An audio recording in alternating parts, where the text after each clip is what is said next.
দূরে যারা কমিটির গজল বলবো, যারা যারা ওই রকে বসে আছো সবাই এইদিকে আসতে হবে, তবে বলবো। কেউ আসবে না? তাহলে একটা ছন্দ বলে ছেড়ে দিচ্ছি। থেকো না আর দূরে দূরে, এসো না কাছে সরে সরে। থেকো না আর দূরে দূরে, এসো না কাছে সরে সরে। মিলবো দুজন নূরে নূরে, মিলবো দুজন নূরে নূরে। যাবে হৃদয় ভরে ভরে, মোর মন ভরে, এই দিল ভরে, হ্যাঁ এই মন ভরে, এই দিল ভরে। থেকো না আর দূরে দূরে, এসো না কাছে সরে সরে। এই কথাটা কি আমি আপনাদেরকে বলছি নাকি? না, এই কথাটা কে কাকে বলছে জানেন? আমার রাসূল পাক সাল্লাল্লাহু আলাইহি ওয়াসাল্লাম যখন মিরাজে গেলেন, মিরাজ আরশে মুআল্লায় পৌঁছে গেলেন, সিদরাতুল মুনতাহা পার করে যে জায়গাটায় দাঁড়ালেন, আরশে মুআল্লায় যে জায়গাটা দাঁড়ালেন সেই জায়গাটা ছিল কালো। ওই জায়গাটার নাম হলো কান্দিল। মনে রাখার জন্য বলি, কান দিল সমান কান্দিল। কান্দিলে যখন আমার নবী পাক দাঁড়িয়েছেন, তখন চতুর্দিকে দেখছেন শুধু পর্দা আর পর্দা, আল্লাহকে কোথাও দেখতে পাচ্ছে না।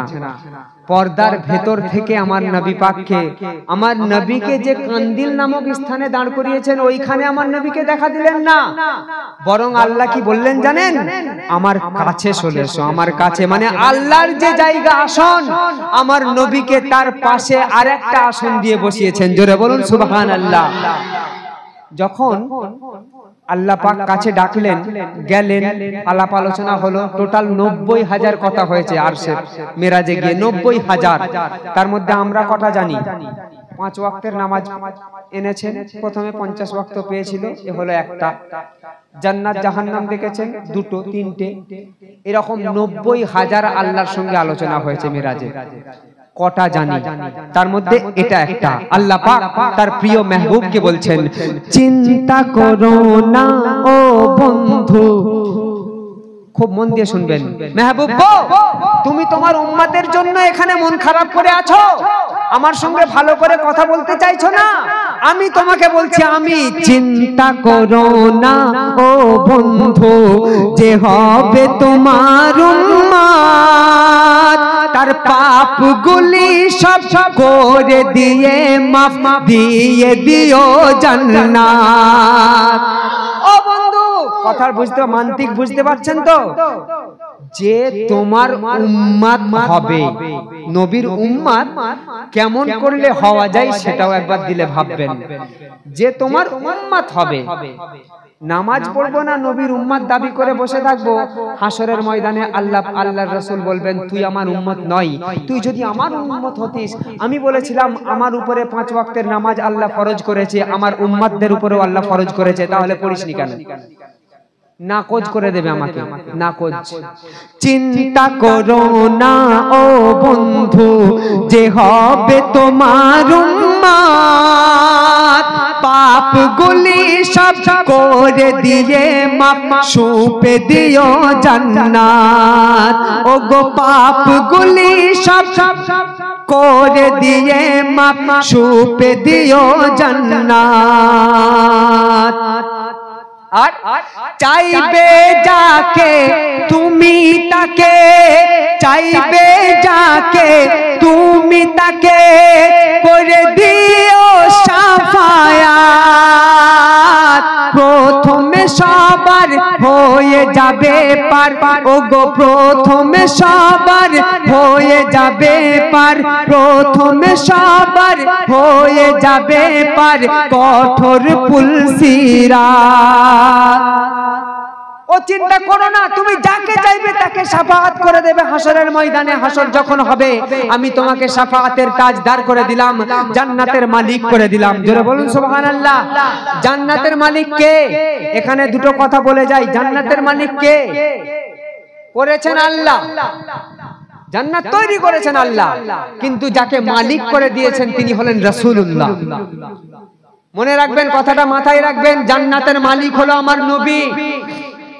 এই মাইক্রোফোনটা কিনেছে মাইকওয়ালা, কিনেছে মাইকওয়ালা, যে তৈরি করেছে সে বলবে, এখন বলবে নাকি ওটা আমার মাইক্রোফোন, আমাকে দাও না, এ কিনে নিয়েছে, মানে এর।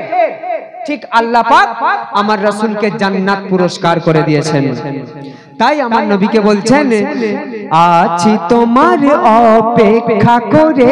ও চিন্তা, উম্মতের চিন্তা ছাড়ো বন্ধু, আমি না আছি তোমার অপেক্ষা করে, বৃথাকে দোনা অঝরে। আছি তোমার অপেক্ষা করে, বৃথাকে দোনা অঝরে। তুমি যা চাইবে তাই দেব রে। আমি তো আমার নিজে থেকে দিলাম জান্নাত, শুধু তাই নয়, শাফাআত করারও হুকুম তোমার উপরে দিয়ে দিলাম, তুমি শাফাআত করবে যাকে চাইবে। শুধু তাই নয়, আজকের এই মিলনের রাতে বন্ধু তুমি আমার কাছ থেকে যা চাইবে তাই দিয়ে দেব, তাই দিয়ে দেব। আছি তোমার অপেক্ষা করে, বৃথাকে দোনা অঝরে। তুমি যা চাইবে তাই দেব রে, কারণ সবই তো তোমার তরে, তোমার তরে, তোমার তরে, তোমার তরে, তোমার তরে। থেকো না আর দূরে দূরে, এসো না কাছে সরে সরে। মিলবো দুজন নূরে নূরে, যাবে হৃদয় ভরে ভরে, মোর মন ভরে, এই হৃদয় ভরে। শেষ ছন্দ শুনবে বন্ধু। আজকে যে তুমি আমাকে ডেকে, আমি তোমাকে ডেকেছি এখানে কেন জানো? আমি নিজে চাইলেও তোমার কাছে যেতে পারতাম। আল্লাহ বলছেন রাসূলকে, মেরাজে বলছেন, আমি নিজে চাইলেও তোমার কাছে যেতে পারতাম, কিন্তু মানুষ হয়তো তোমাকে বিশ্বাস করতো না। আমি যে তোমার কাছে এসেছি বিশ্বাস করতো না, তাই আমি তোমাকে আমার কাছে ডেকেছি। আর কেন ডেকেছি জানো? তোমার আমার সম্পর্কটা কি লক্ষ্য করুন, আশিকি ছন্দ। আল্লাহ বলছেন, বন্ধু তোমার আর আমার সম্পর্কটা কি, কেমন সম্পর্ক? কাঁচ যেমন পারা ছাড়া মুখ দেখা যায় না।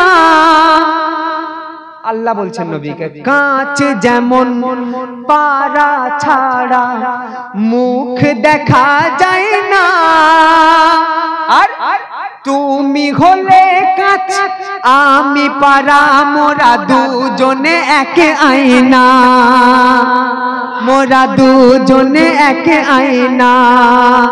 কেমন করে? তোমার নাম হলো, তোমার নাম আহমদ, আমার নাম আহাদ। তোমার নাম লিখতে গেলে 12টা অক্ষর লাগে, আমার নাম লিখতে গেলেও 12টা অক্ষর লাগবে। তোমার নাম লিখতে গেলে কোনো নোক্তা লাগবে না, আমার নাম লিখতে গেলেও কোনো নোক্তা লাগবে না।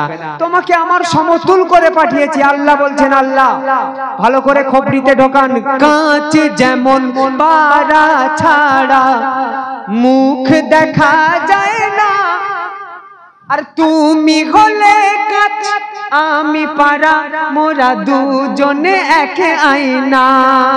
কেমন করে?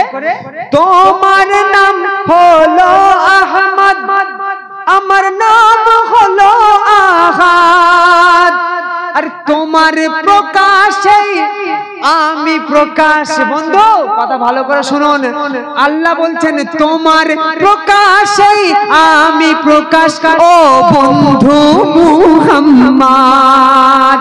বন্ধু তুমি যদি না দুনিয়ায় যেতে, আমি আল্লাহ এ প্রকাশ আমি পেতাম না। কথাটা খবরিতে ঢোকান। তোমার প্রকাশে আমি প্রকাশ, ও বন্ধু মুহাম্মদ। তোমার নাম্বার অক্ষরে, তোমার নাম্বার অক্ষরে, তোমার প্রকাশে চাই আমি প্রকাশ ও বন্ধু মুহাম্মদ। কেন? তোমার নাম 12 অক্ষরে, আমারও নাম 12 অক্ষরে। যেখানেই তোমায়, যেখানেই আমায় খুঁজবে রে উম্মতেরা, যেখানে আমি আল্লাহকে খুঁজবে সেখানেই সেখানেই তোমাকে পাবে। যেখানে আমায় খুঁজবে রে সেখানেই তোমায় পাবে রে, তোমায় পাবে, তোমায় পাবে, তোমায় পাবে, তোমায় পাবে। থেকো না আর দূরে দূরে, এসো না কাছে সরে সরে, এসো না কাছে সরে সরে। কমিটির নামে একটা ছোট্ট ছন্দ গেয়ে দিয়ে পালাই বাবা।